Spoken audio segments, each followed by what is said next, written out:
What would they do with music? To understand the people, you have to understand the culture. To infiltrate, you have to understand. You ever see agents actually studying the music of... Yes, yes. They have a revolution in the country everywhere around the world. What's the first place they attack?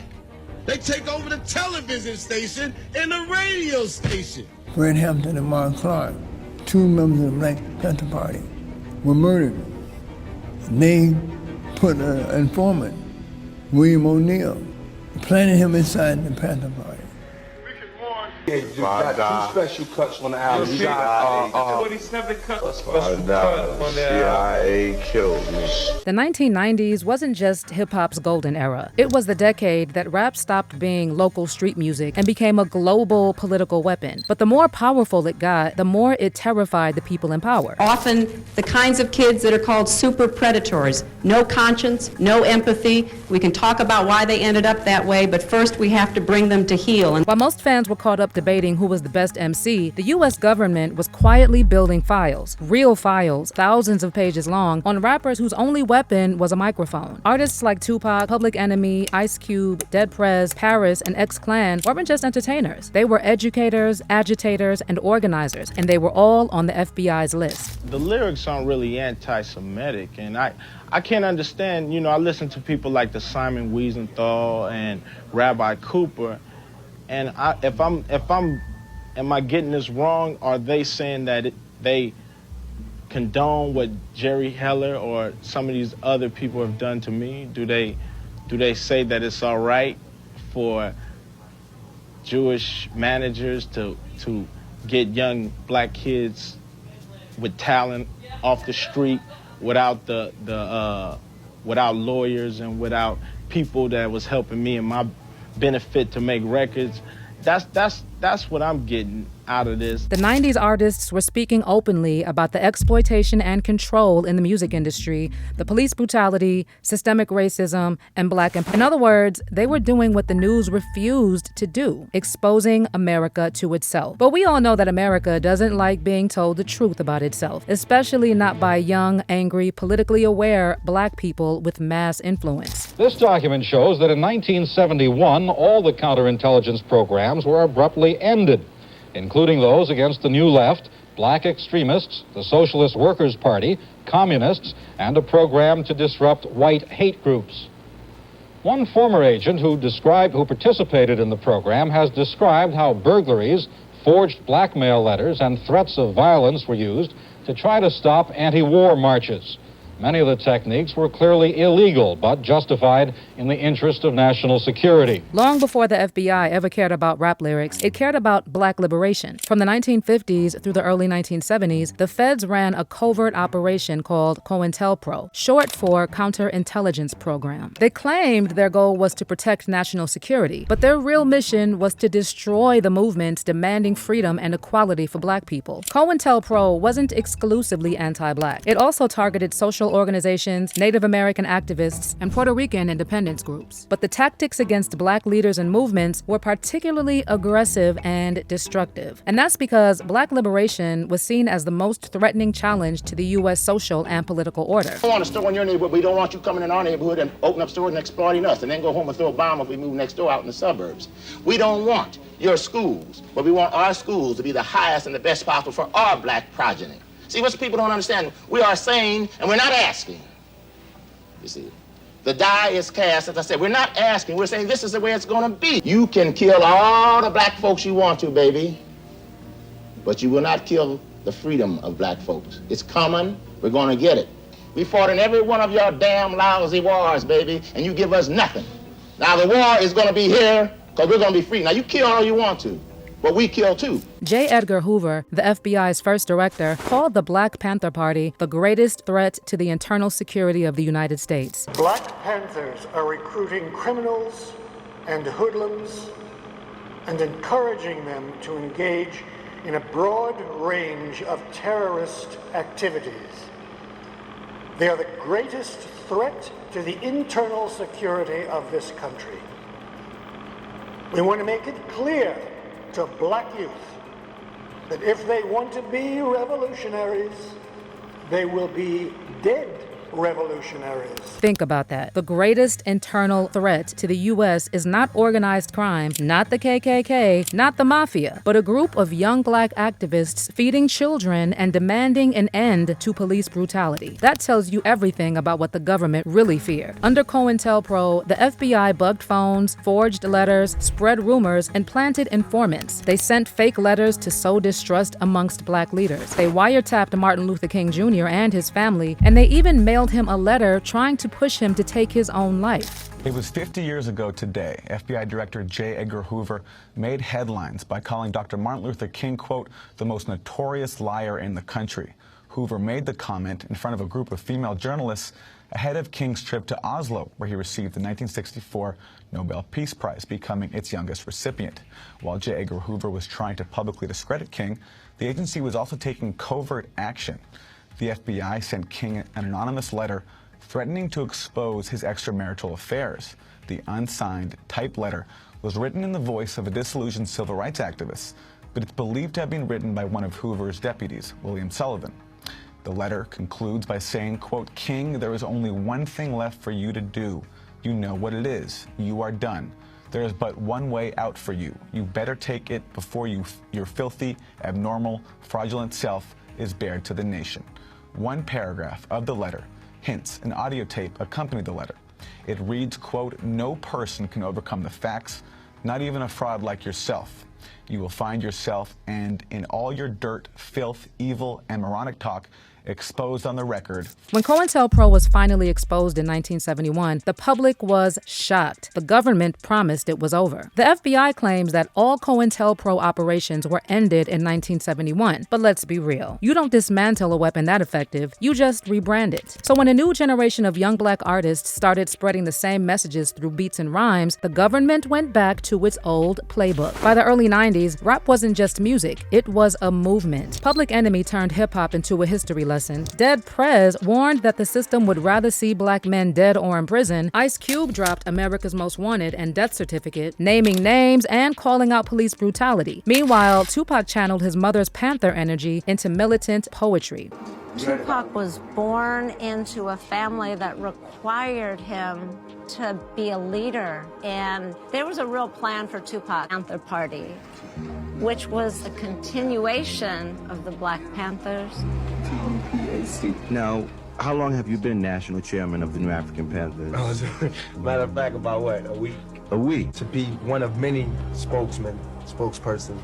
And because right now, it is almost impossible for you not to see how strong rap has gotten. Because our youth and some of our adults, their ear is pinned to rap music right now. And if you really want to get our message out, you really need to start using our methods. Together, these artists turned hip-hop into the loudest political force of the post-civil rights era. And just like before, the state responded with surveillance, infiltration, and suppression. Because when the FBI hears a young black man say, fight the power, they don't hear art, they hear a threat. So they saw that COINTELPRO, the counterintelligence program set up by J. Edgar Hoover, saw that the Panthers were doing a damn good job, because all of them, and they start infiltrating. Now, why would they do this to a young black organization? And why would you not think they would do it to me? Hip-hop was the next generation's language of rebellion. So when Public Enemy shouted, fight the power, or when KRS-One said, you must learn, they weren't inventing something new. They were continuing a black tradition of resistance. And the government recognized that immediately. To the FBI, conscious rap looked like COINTELPRO's worst nightmare all over again. Militant ideas, mass communication, and youth mobilization. But this time, it was playing on MTV and the radio, and selling in every record store in America. At that time, America was burning in more ways than one. Crack had ravaged black communities. The war on drugs had turned into a war on black youth. Police brutality wasn't new, it was just finally being caught on tape. The prisons were filling up, the schools were crumbling, and the politicians were cashing in on tough-on-crime hysteria. Police in Kansas City, Missouri are searching this morning for a woman who swapped her infant son for $20 worth of crack cocaine. The 4-month-old boy was turned over to social workers after being left in a bar while his mother smoked crack outside. The crack dealer admits that the baby was part of the transaction. She didn't want it. She didn't want it. I don't care about that. It's just the idea that the baby would have been, somewhere instead in her hands. Police say they've identified the baby's mother but have not been able to find her. A woman who allegedly smoked crack just hours before giving birth has been charged with giving the to her unborn child. Kimberly Hardy of Muskegon, Michigan, faces charges of second-degree child and delivering cocaine. She could be sentenced to 24 years in prison. 10 similar cases have gone to trial in the United States this year. Only one ended with a conviction.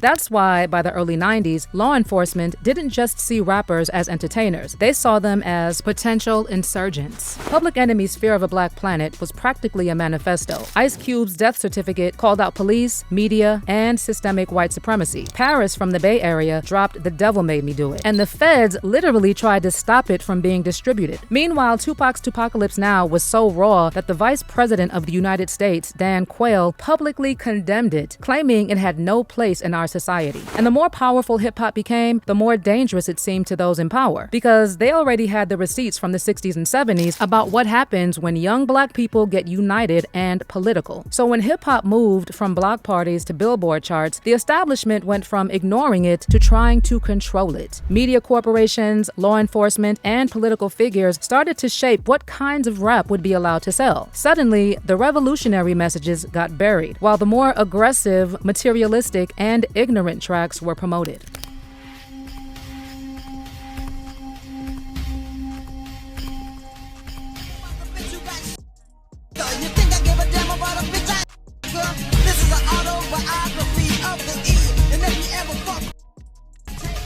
The ratio of gangbangers to civilians was minuscule in the early 70s and early 80s, late 70s, early 80s, okay? Right after NWA, now I've been in the club business all this time, and I stopped making records. Went back to my second career, which is nightclub owner. What happened was NWA and rap, or gangster rap, made gangster lifestyle cool. So the ratio started to change. Everybody was a gangbanger. It used to be 5% gangbanger. Everybody became a gangbanger. So now you got 95% gangsters, or 90% gangsters, and 10% civilians.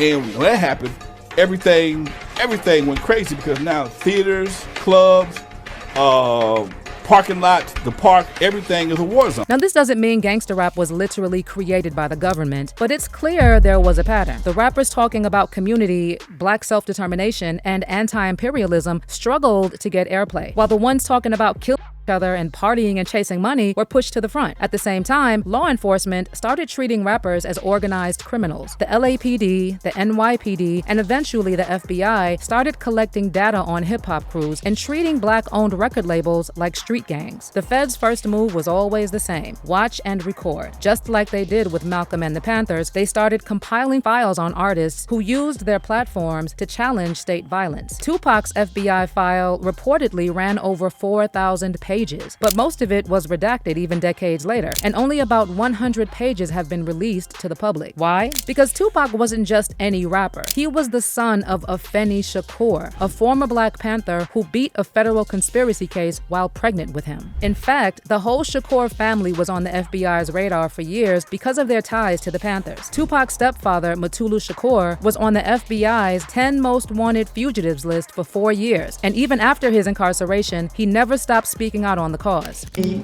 Black Liberation Movement in 1969 lost something like 43 people were killed, and something like 785 people were arrested and put in prison.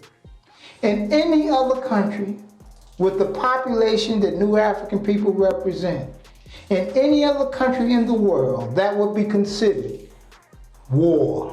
Then there was Tupac's godfather, Elmer Geronimo Pratt. He was a high-ranking figure in the Panthers, and the feds targeted him through COINTELPRO for years. In 1972, he was tried and wrongfully convicted for a crime he didn't commit. He spent 27 years behind bars, 8 of which were in solitary confinement before his conviction was finally overturned. And then there's Tupac's godmother, Assata Shakur, who recently passed in Cuba. Assata escaped from prison in 1979 and was granted political asylum in Cuba, where she lived freely for the rest of her life. Despite decades of FBI pursuit and bounty offers, she outran the U.S. government and died a free woman. And this is why every move Tupac made was seen by the feds as a potential radical threat. So when he linked up with groups like the New African Panthers and started speaking at schools, law enforcement saw a legacy of black resistance rising again with a new generation. Shakur is a sister who I feel America made a target of.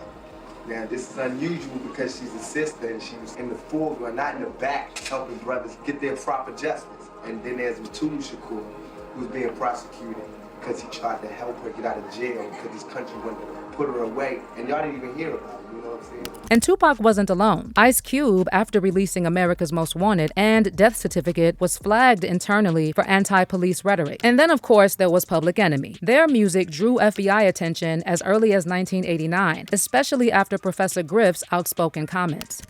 In May, the Washington Times sent journalist David Mills to interview Professor Griff. A number of topics were discussed, but when the article was published, all the attention focused on one sentence.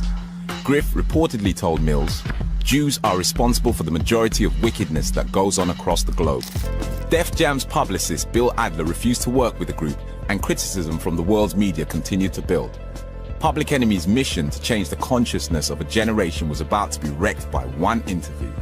Chuck had to act to save his group. He released a statement, apologized, and sacked Griff. Did I get thrown under the bus by organizations, by people in the group? Yeah, I did. Did it have to happen that way? No.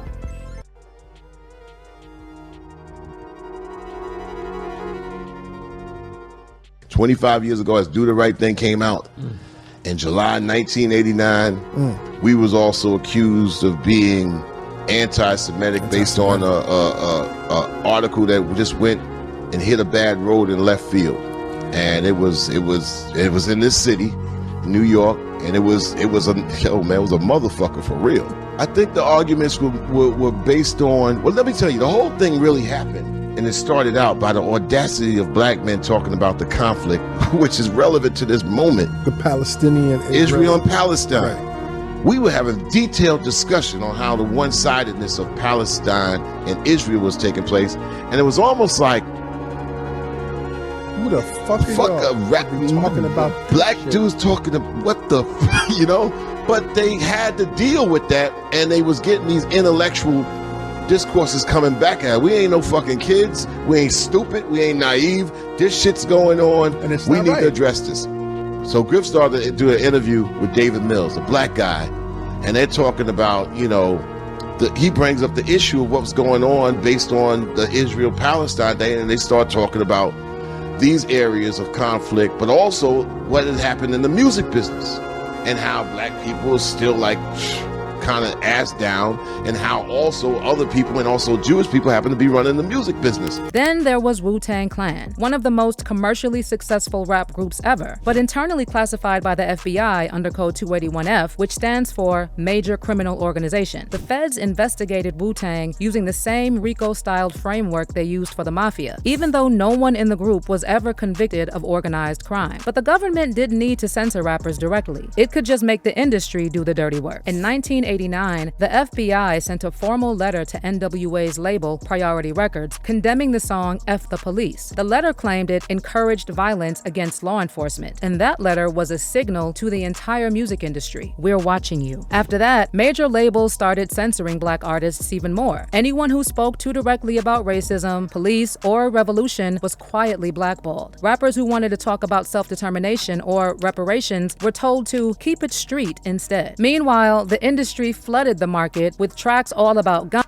gangs, partying, promiscuity, and disrespecting women. But that wasn't all. The feds also allegedly started planting their informants within rap labels and management teams. For instance, Death Row Records has been the subject of heavy speculation, and FBI and LAPD informants were confirmed to have infiltrated the label during the mid-90s. And these infiltrations weren't just about collecting dirt. They were about creating distrust, because once paranoia enters a crew, unity dies. Members start side-eyeing each other, rumors spread, and the the revolutionary message gets replaced with internal chaos. But for some artists, law enforcement didn't stop at surveillance. They weaponized the courts. Take Tupac, for example. Arrest after arrest, charge after charge, some legit, many suspicious in timing. And Tupac himself claimed he never had a police record until he started making records. And while all this happened, prosecutors started using rap lyrics as evidence in court. It was a new tactic that was used almost exclusively against black artists. And that practice still continues today. Hey, YSL. Hey, 12 Hey, a jail Hey, cooking white brick. I'm not new to this. Hey, so I'm not new to this. Hey, I'm so true to this. Hey, I done put up a whole slime of 100 licks. Slime or get slime. I'm in the VIP and I got that on my hip. You praying that you live. I'm praying that I hit. Hey, this, that slime. The police in a high speed, 100 rounds in a Tahoe. I'm prepared to take them down. Got banana clips for all these acting monkey. This, that slime. This, that mob. Judge, YSL. This, that mob life, an overt act in furtherance of the conspiracy. But their final weapon was propaganda. The FBI didn't have to say anything. The media did it for them. News networks and magazines in the 90s portrayed rappers as violent, unstable, and dangerous. Every or incident involving a black hip-hop fan was treated as proof that hip-hop was inherently criminal. On a spring night last year, two very different worlds collided violently on a dark Texas highway. A cop from the country was shot dead by a teenager from the inner city. The teenager is trying now to avoid the death penalty, claiming the sounds of his world drove him to violence. There was a reason Ronald Howard killed Trooper Bill Davidson. Now I got a murder case. According to Howard's attorney, it was violent rap music. There's no doubt in my mind that rap music played a role in this killing. Everything he did in his life came from those rap songs. So by the mid-90s, the government didn't need to openly target conscious rappers anymore. The system had already built a feedback loop. Artists speak truth, media labels them dangerous, public fears them, police justify surveillance. And by the end of the 1990s, the war on conscious rap had done its job. The movement that once had mainstream visibility was forced back underground. The first thing that spread was fear. Rappers learned quick, the more political you got, the more heat you caught. Radio stations stopped spinning your songs, promoters dropped your shows, and sometimes cops would show up to your concerts in full riot gear just to keep the peace. You didn't even have to get arrested to feel it. The message was clear. Step out of line and we'll make an example out of you. And after that, most artists stayed quiet. Talking about racism or revolution wasn't cool anymore. People called it boring or too serious. Instead, rap became all about money, fame, and showing off. Artists who spoke about collective power were pushed into the background. Meanwhile, labels elevated artists who were all about money, chains, luxury, anything but revolution. The struggle turned into a flex. Another side effect of all that government pressure was division. People got paranoid, tired, and turned against each other. Public Enemy broke down from internal beef and outside pressure. Tupac's circle was full of betrayal and chaos. And groups like the Poor Righteous Teachers and X-Clan, who were dropping serious knowledge, never got the industry support or radio play they deserved. Also speaks to the environment in which we are embedded as young black males and females in this particular society. You know, hip-hop changing from positive to negative was not a consequence of history. It was not a circumstance of history. It was nothing that just happened on its own. It had nothing to do with the changing of the times. It had nothing to do with that. It had everything to do with the fact that there are people in this particular society who wants to see us exactly where we are. So, fast forward to 1992. Same thing. #1 record on the radio, we had Fight the Power. Fight the Power is on the radio. Rodney King gets beaten before the world. The black youth rebelled against the system. Again, they did it again. And why? What primed them? Positive hip hop. Primed them. Fight the Power, X-Clan, Brand Nubian. You had these groups out here who were pushing, who were politically orienting black kids in the right direction, giving them the proper prompters that they needed so that they can respond properly to oppression. All right? In 1967, when the riots happened, he saw that the self-esteem and the racial pride was fueling this. So he said, how do I bring that down so that they will not riot? And what he did, he flooded the airways with black exploitation movies. Nigga Charlie and the Return of Nigga Charlie. These were movies. Hip-hop didn't start calling people niggas. We had Shaft. We had Coffee.